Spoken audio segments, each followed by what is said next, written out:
सनातन धर्म में 5 देवों को प्रमुख माना गया है, जिनमें श्री गणेश, श्री हरि विष्णु, माँ दुर्गा, देवों के देव महादेव और सूर्य देव हैं। इन 5 देवों में से कलयुग में केवल सूर्य देव को ही दृश्य देव माना गया है।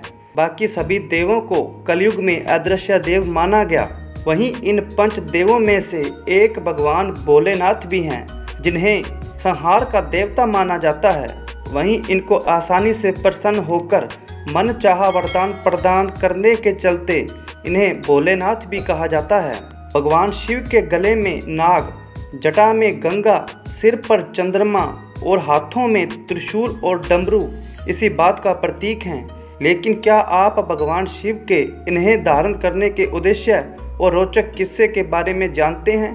क्योंकि कई चीज़ें ऐसी भी है जिनके बारे में बहुत कम लोग ही जानते हैं। भोलेनाथ के हाथों में त्रिशूल क्यों है? सृष्टि के आरंभ से ही भोलेनाथ के हाथों में त्रिशूल का जिक्र मिलता है। पौराणिक कथाओं के अनुसार जब शिव जी प्रकट हुए तो उनके साथ ही सत्य, तम और रज ये तीनों गुण भी उत्पन्न हुए, जो कि त्रिशूल के रूप में बदल गए, क्योंकि इन गुणों में सामंजस्य बनाए रखना बेहद आवश्यक था। भोलेनाथ ने इन तीनों गुणों को त्रिशूल के रूप में अपने हाथ में धारण कर लिया। सृष्टि के संतुलन के लिए डमरू। भगवान शिव ने जिस तरह से सृष्टि में सामंजस्य बनाए रखने के लिए सत्य, रज और तम गुण को त्रिशूल के रूप में धारण किया, ठीक उसी प्रकार सृष्टि के संतुलन के लिए उन्होंने डमरू को धारण किया। एक कथा के अनुसार जब देवी सरस्वती प्रकट हुई तो उन्होंने वीणा के स्वरों से सृष्टि में ध्वनि का संचार किया, लेकिन कहा जाता है कि वह ध्वनि सुर और संगीत से विहीन थी। तब भोलेनाथ ने नृत्य किया और 14 बार डमरू बजाया। मान्यता है कि डमरू की उस ध्वनि से ही संगीत के धुन और ताल का जन्म हुआ। भगवान शिव के गले में नागराज वासुकी का होना। भगवान शिव के गले में लिपटे हुए नाग को देखकर कई बार आपके मन में भी ख्याल आता होगा कि आखिर क्यों शिव जी उसे अपने गले में स्थान देते हैं। पौराणिक कथाओं के अनुसार नागराज वासुकी भगवान शिव के परम भक्त थे।